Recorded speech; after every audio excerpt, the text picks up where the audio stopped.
Hindu philosophy, it is not necessarily separate from the whole. What else do I want to point out? So your karma determines your next life. You can also have karma in this life that you will reap. And fulfilling desires is the main reason for rebirth. Desire is the thing you are trying to get away from. Attachments are the things you're trying to get away from. The more desire you have, the more chances you are you're going to be reborn again and again and again. You've got to remove your desires, pull away from attachments in order to achieve enlightenment. This little word down here, samskara.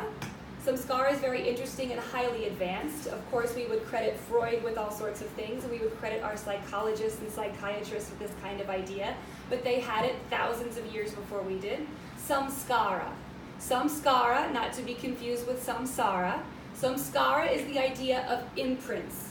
My Hindu priest who was my teacher told me it's like a camera of the soul. Something that you experience either in childhood or from a past life that imprints upon you. And then that's how you perceive and react to the world for the rest of your life because of this imprint. Some people would also associate this with trauma. You react and act because of things that happened to you that were traumatic. The imprints that are left on you are sometimes what are responsible for creating your karma. If you get stuck in your imprints, you get stuck in the idea that this is the way it has to be because of your perceptions, then you'll never free yourself away from seeing things in a different way. So there's positive samskara too, in which you let go of that imprint and choose a new way of being, a new way of seeing things. You free yourself from that past imprint. I think this is a highly advanced way of seeing things, considering this concept is about 3,000, 4,000 years old. So yoga is a part of this corpus of Hinduism. It is a philosophical idea. It is not about poses. Yoga existed for thousands of years just as meditation and learning. Again, we go to the forest, we sit at the feet of the guru. This is the guru-student relationship. It invented the map to liberation. Liberation in yoga is known as samadhi, or total consciousness. You get absorbed into, remember what we called the Brahman, total reality, total consciousness. Karma yoga is one form of yoga. It is the way of action and duty. This is where you have your service. Ram Dass calls karma yoga the chopping of wood and the carrying of water. It is your life. It's your duty. It's what you do. Jnana yoga is the way of wisdom. Again, you find this in the Upanishads. It's your study. It's how you become a better student. It's studying the scripture. It's going to the guru and learning. The other form of yoga, which I will touch on a lot today, is bhakti yoga, the way of devotion and worship. The yoga that we're familiar with here is Raja Yoga, or sometimes then later known as Hatha Yoga, the poses and meditation. It's used in the life stages. Remember we talked about the life stages where you are a child, a house dweller, employed, and then you are a student, and then you go off into the forest and renounce all of everything. Patanjali is credited with writing the Yoga Sutras. So if you want to know more about yoga, I would definitely read the Yoga Sutras. Some interpretations are very easy to understand. So classical scriptures of Hinduism, there are so many. Somebody from India sent me a chart of all the scriptures. It took up 2 pages, and it was like a flow chart. I mean, it was kind of insane. There, for every god and goddess, there's a book, basically. The Ramayana is a very important text that you should know. Very basically, the Ramayana is about how to be an ideal man. And of course, the ideal man is married to the ideal woman. It's about Ram and Sita. Okay? The Mahabharata is the largest epic poem in the world, and 18 chapters of the Mahabharata are the Bhagavad Gita. Most people don't know that. The Bhagavad Gita is actually an excerpt from the Mahabharata. Bharat is the ancient name for India. It is the story of India, the history of India. You can go rent, or do we rent DVDs anymore, or do we stream? I'm sure you could stream the entire Mahabharata that's performed live on stage. It's done every year in various cities, maybe even more than that. The Puranas are the tales of the gods and goddesses.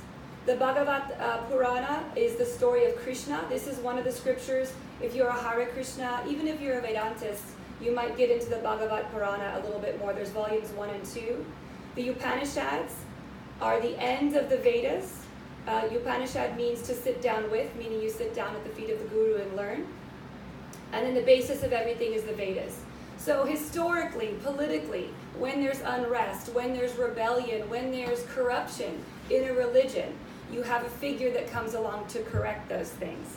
So as we evolved as humans, something started to happen to our religions where we started to focus on a singular person as being the person to speak.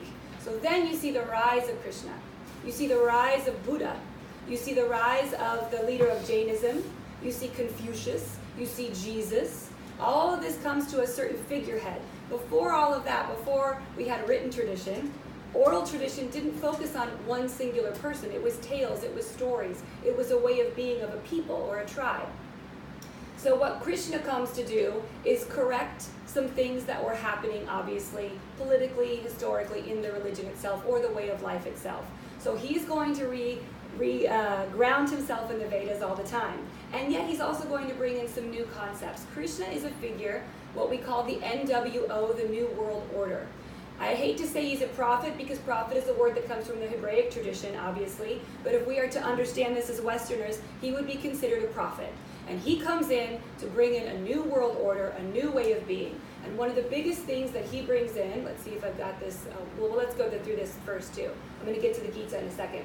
Brahmin is a priest. Brahmanism is a way of understanding sort of the Vedic way of living through using a Brahmin priest for your ceremony, for counsel, for all sorts of things you might need. Brahman is ultimate reality. Brahma is the creator God, right? Atman is the self. Okay, last week I said something like there is no self. I want to correct that because saying that is very Buddhist. Buddhism is a philosophy that believes in no self. There is no self. What I meant to say about that there is no self is there's no you in the Sanatana Dharma. The you that you think you are, that does not exist. The true self inside is ultimate reality. It is the connection. It is the Atman that is connected to all things. Does that make sense? So you're clinging to your personality, that's also a form of desire.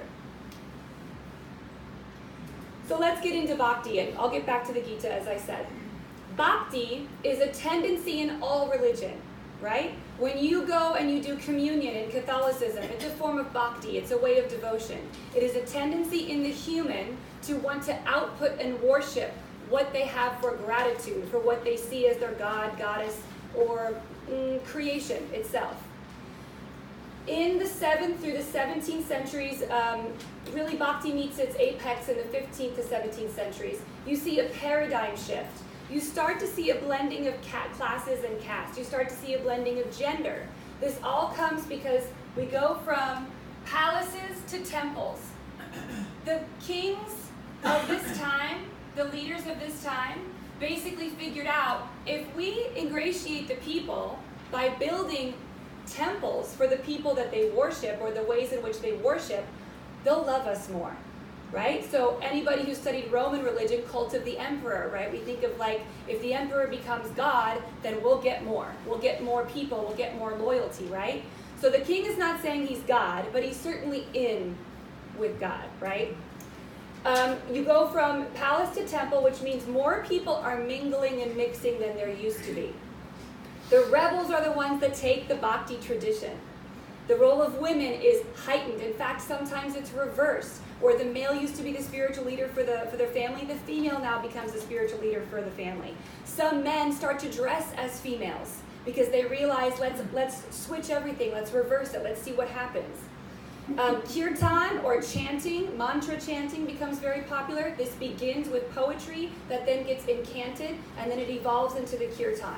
Surrender, the ecstatic moment, the giving over to the divine source. This is the bhakti way, this is the bhakti goal.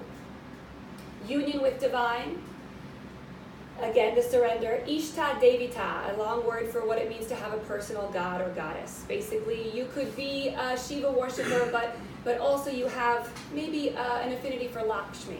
Lakshmi is someone you're going to pray to a little bit more, maybe for a period of time. Your Ishta devita can switch, it can change. Some people would disagree with me on that, but I've known several other people who've switched.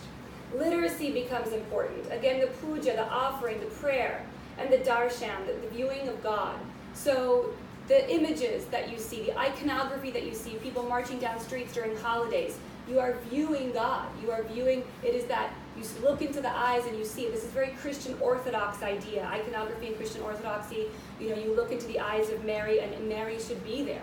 Absolutely feminine, divine happening in that picture. The movement comes from the south. It's one of the first movements to come from the south and invades sort of the north. Palace culture to temple culture. It comes from poetry. It is a reform movement full of paradigm shifts. One of the most important stories to understand for bhakti is the gopis and Krishna. So a lot of women, sort of, if you think of women at the well, these are women down at the river, and Krishna plays his flute and entices them. They leave their clothing as they're bathing in the river. They leave their clothing and they go find Krishna. Krishna steals their clothing. Now, my feminist critique of this would be very different, obviously. I mean, what God's going to go steal a woman's clothing? How awful, right? But let's stay within the tradition. You are to meet God fully, vulnerably as you are. You are to surrender fully and go and find and be. You are to sit down at the feet. Again, this tradition of sitting down at the feet. Krishna is also a little mischievous by taking those clothes. But again, we can relate this to, come, I will make you fishers of men. They drop their nets and they go. So we see this kind of repetition of this idea of story of surrender. No matter what, we're there, we're with you. This is a very romantic, and when I say romantic, I don't mean male-female romantic. I mean sort of Song of Solomon romantic. God as lover, God as love. The song is played, you hear it, you answer, you go. These are the gopis with Krishna. I love this one, particularly because there's enough Krishna to go around to everybody, if you look. And even nature pays attention. Even the sunset is paying attention. Everything about Krishna is bringing in the new world order.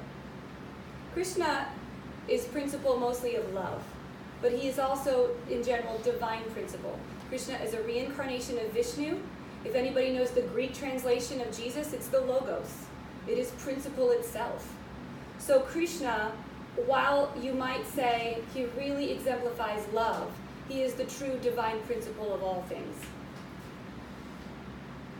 Radha is sort of his most favored of the gopis. And so when you see these two together, it's important to recognize when you see God and Goddess together, it is divine union. It is not male and female separate. It's the union of the divine principle. This is one I love too. This is from the 19th century. Really cool depiction here. So kirtan, here's my little favorite thing, our plot structure. I'm going to keep going on this one. It's my mission to get people to understand why we do certain things. This is in our body. Kirtan, a usual kirtan, a good solid Krishna Das kirtan is going to last you anywhere from 9 to 13 minutes. You start slow with chanting. You build up with some drums. You build and build and build to a peak, and then you fall off. Any plot structure does this. Sex does this. Childbirth does this. The death process, the life process, the blooming of a flower, any season, any year, a trip around the sun. This principle is in our bodies and in our cells. So when you're in kirtan, the point is to build up to this place of ecstasy and union with the divine. The ecstatic moment. You are to sit in reverie with this place where you've just gone into this place of your kirtan. So at the end of it, you simply bow. There is no applause. There's always some jokester out there that likes to give a little standing ovation at the end, and we all laugh at him. Think of Shiva energy. Remember, Shiva is the creator and the destroyer. So simultaneously, as you build up to this place of the ecstatic moment, you are taking away and putting back at the same time till you reach the divine moment. You call on Vishnu to preserve your ecstasy. This is a human thing that we do. Primordial connection, the unchanging eternal. So when you get to this place, and we're going to talk about that principle in a second, it's a place where time stops. And many of you have experienced something like this. You know, in the Middle Ages, the Catholic saints, they would call this ecstasy. Or the mystics would call this ecstasy. Repetition is what gets you there. Again, the pulling away, the carving back and the putting in, the carving back and the putting in, the Shiva energy, destroyer, creator. The external world disappears and you have union. This is the concept of what I call beautiful pain. I've talked to many soldiers who've seen war that talk about this. They have a very hard time with seeing things like death and also having a feeling of perfection at the same time. I have a best friend who was a survivor of 9/11, and she had to step over all of the bodies as she was walking and actually running away from the downtown area. And she said, please don't tell anybody, but part of it was beautiful. Because she was in the midst of witnessing death. She was in the midst of witnessing the perfection of what it means to be human. This is a very difficult thing to describe to people. I've spoken to people who were in car accidents in which somebody died, and there was a moment at which they felt tremendous love. At the same time, they were experiencing absolute horror. It is a place you go where all at once you know the joy and pain of the world simultaneously. People who are around so-called saints or gurus know that they have this quality because they can see it on their face. When Marianne Williamson met the Amma, she said, I knew who she was because etched on her face was half of the pain and half of the joy. So beautiful pain, I've talked to a lot of Hare Krishnas about this too. It's a place you get, in fact I'm getting chills kind of talking about it. It's a place you get to when you reach the ecstatic moment, basically. I see some people nodding. Has anyone experienced this before? Yes, okay, yes. It's not necessarily a place you want to be all the time.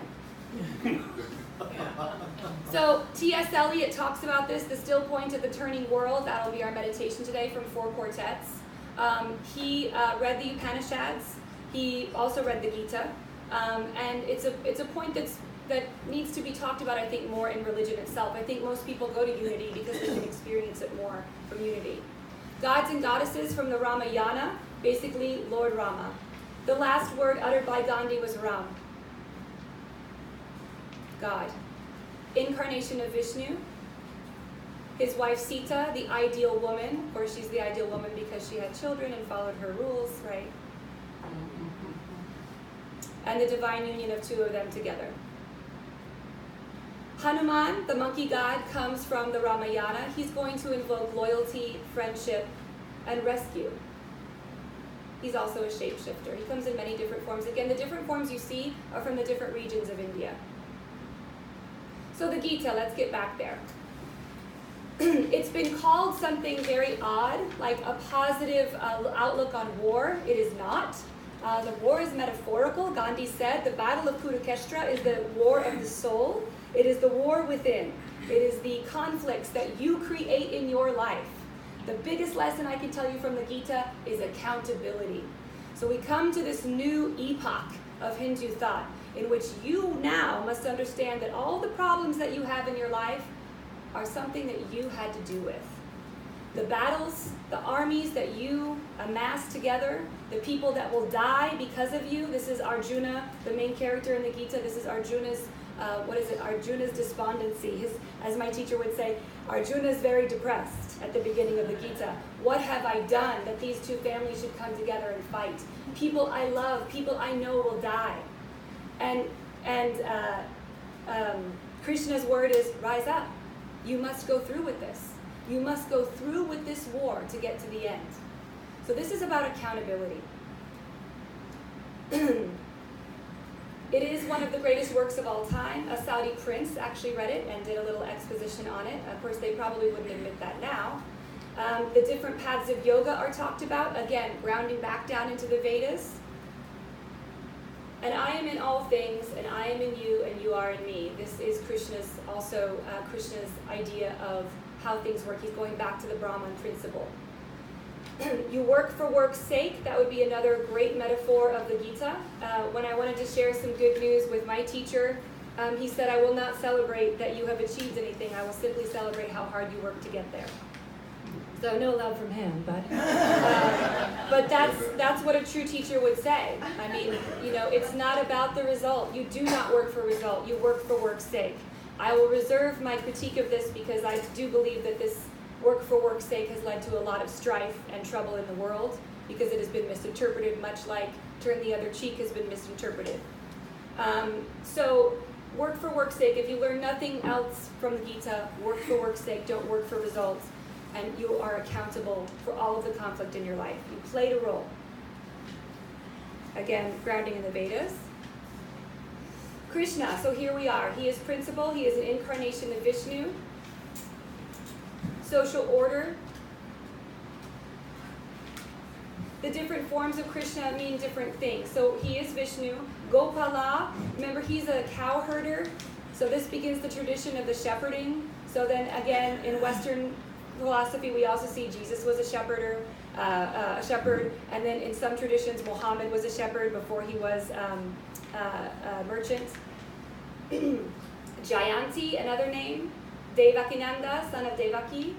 And Govinda is another one. Vedanta philosophy is closely tied with Krishna worship, and it became more popular later in the evolution of what we call Hinduism.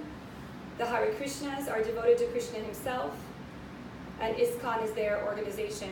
George Harrison left his inheritance to them, and they published a book with all of that money about it's all the collection of the Krishna stories into one. These are some scenes from the Gita. This is when, the one on the right is when Krishna reveals himself to be everything. And this is him counseling Arjuna. And this is the Battle of Kurukshetra. Here he is with Radha, and there he is with Nandi, the cow. And so, people who want to argue with me in India about Jesus worship and Jesus not being an incarnation of Vishnu, I will tell you there are many lists that list Jesus as an incarnation of Vishnu, not just Western. And there are many, what do I want to call them, ashrams that have paintings of Jesus, or people have Jesus on their altars. People have Mickey Mouse on their altars. People have pictures of Madonna, the pop star, on their altars. I know this because I've been sent pictures from India about this. So Jesus is revered, but keep in mind Gandhi's quote, "I do like Christ, I do not like your Christians." So think about that. I think people at Unity can understand that. Brahma, he doesn't get much love. Again, if you're in Smartism, the combination of worshiping the main gods, Brahma is going to be included in that, the creator god. It's kind of assumed that he created and nobody really thought about him afterwards. Vishnu's the preserver. If you want to keep something the way it is, if you're having a really good time, you're going to be looking to Vishnu. But again, just keep in mind, you don't necessarily switch all the time. If you are a Vaishnavite, you are a devotee of Vishnu. Shiva, one of the oldest, and a Shaivite is somebody who worships Shiva. Shiva has 3 different forms. Shiva as the Mahadevi, the meditator, right here, the divine yogi. The dancer, the Nataraja. Of course, this is a southern from Tamil. This is the image of Shiva, the wheel of samsara around him, dancing on the dwarf of ignorance. And then the split. Now, in the transgender movement, this has become a very important figure. Half male, half female. Shiva, Shakti. Shiva, somewhat male, masculine principle. Shakti, feminine principle. They meet in the third eye of the body, where they connect. But this is him split up between the two. Some people would say this is evidence that transgenderism had a voice back then.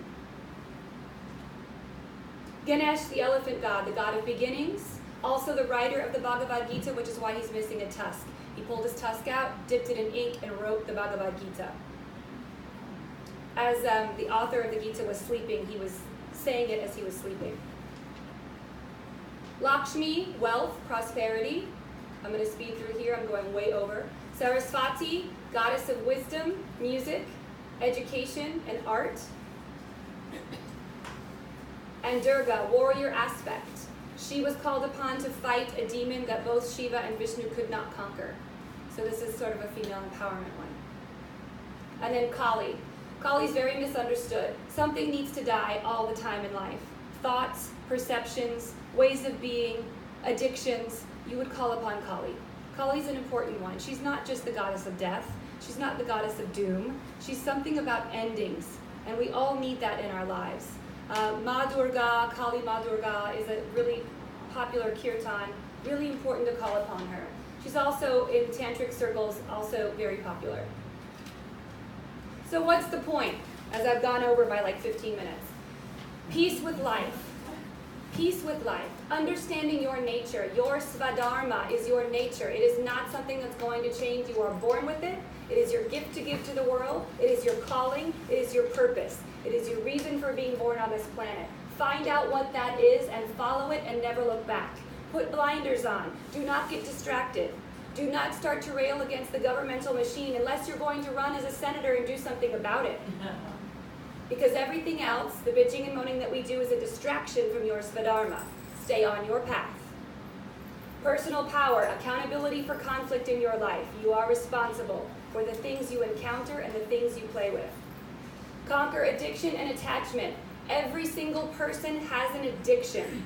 Every single one of us. It is a form of slavery, and you are to free yourself by studying and doing the work.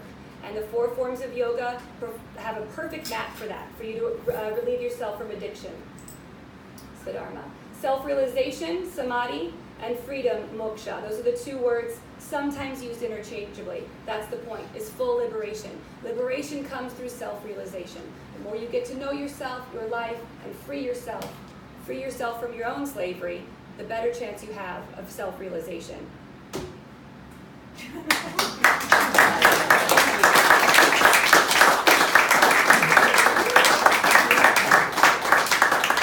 Thank you, everybody. I really encourage you to study on your own, get to know some sources. I have a list of books, a library, practically. So please do what you can to get to know this amazing way of thinking and being, and do your best to understand the mistakes that most people have made so you don't also make the same mistakes like I did. Thank you. Let's meditate. I'm going to close your eyes. And I know I don't need to coach Unity people on this, but just for sake of form, everybody take your hands on top of your thighs, open them up. Find some posture.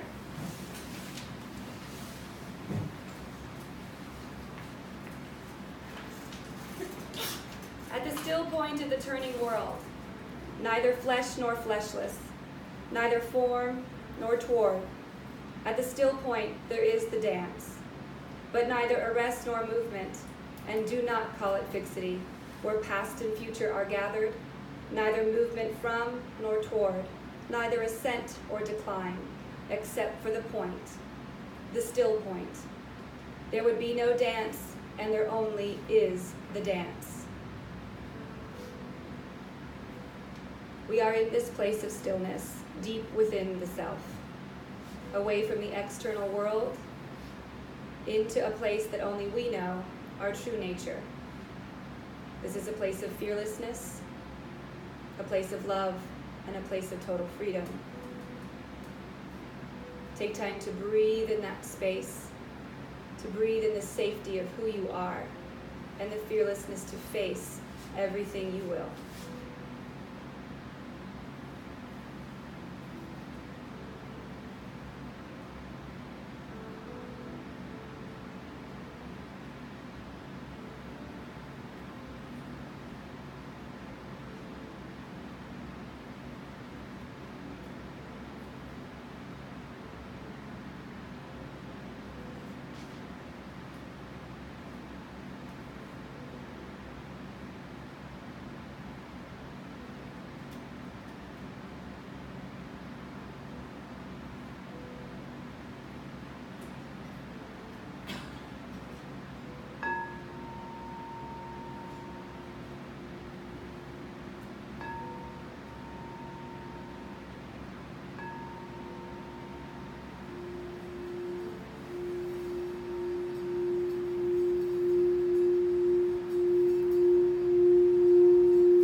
As we come back, we are grounded in breath, grounded in our path.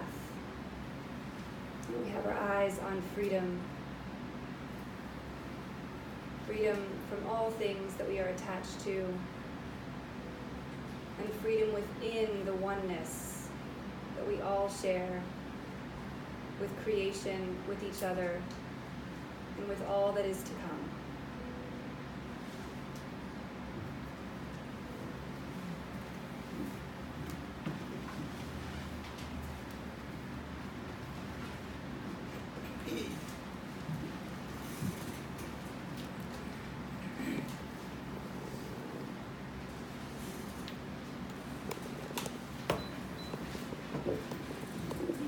Thank you, Karen. Thank you. We appreciate that very much. It is now time for our offering, and our basket will be passed from both sides. And I just want to thank you in advance for your gifts. Now let's affirm together our offertory prayer. Divine love, through me, blesses and multiplies all that I have, all that I give, and all that I receive. And I am joy-filled and grateful.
Appreciate that. Are there any concerns that anyone would like to share and bring to the attention of our community? Lynn? Yes, would you all please hold in your hearts and minds with love, peace, and joy, my friend Kathy, and her daughter just died from ALS. And she was a young woman, and she was really active with it, and she was honored by the ALS, and she was still on her motorcycle until she couldn't, and it's a big deal. And anyway, yeah. Thank you. Her name was Jen. Jen. Okay. And Kathy and all that family is going through this as she, makes her transition to the place. Thank you for that. Anyone else have any concerns that they want to bring forth? Oh, Joanne. We pray for rain. Yeah. Yeah, we had, that yesterday when it was coming down a little bit, I was looking at the ground and I was going like, because it must have rained for at least 10 or 15 minutes. The ground still looked flat, brown, dry. I mean, it's like it didn't do a thing. So definitely pray for rain. Barb. Oh, my daughter-in-law Tricia is going to have surgery this Friday. She's having a bilateral mastectomy. She has cancer. It's contained, but she's having a bilateral as a prophylactic measure. Okay. What's her name? Tricia? Tricia. Okay. Alrighty. Terry? A few general prayers for my parents, Omar and Temple. As most of you know, they're both in their 90s, both in wheelchairs. This is sort of a trying week, so just a few Absolutely. Thank you. Anyone else? Okay, with that being said, let's go ahead and affirm together our prayer for protection. And please affirm with me, centering our minds and hearts in prayer. We let go of any thoughts of worry or challenge and simply rest in the stillness. We know that our source of strength and peace comes from God alone. We give thanks for divine order and trust that we are all held in the power of grace. Amen. All right. So again, next Sunday on the lake, we'll have Ben Neal as our speaker, and Paul Carter will be our musician. Carter. Who? Carter, did you say Carter? Carter. Is that not his name? Yeah, Carter. Oh, okay. And again, we want to say thanks to Kara for our lesson today. I won't speak the song next time. So you'll be singing a different tune next time. Be shorter. Okay. Well, we did good. It's 11 o'clock. We're on schedule. Yeah, we're on schedule. There's the next time. Thank you for John. Yeah. Let's give John a round of applause too for our music today. All right. Okay. And then we're going to have a closing song by John. Doug is going to offer us our prayer, and we will be adjourned for today. And he came. Sorry?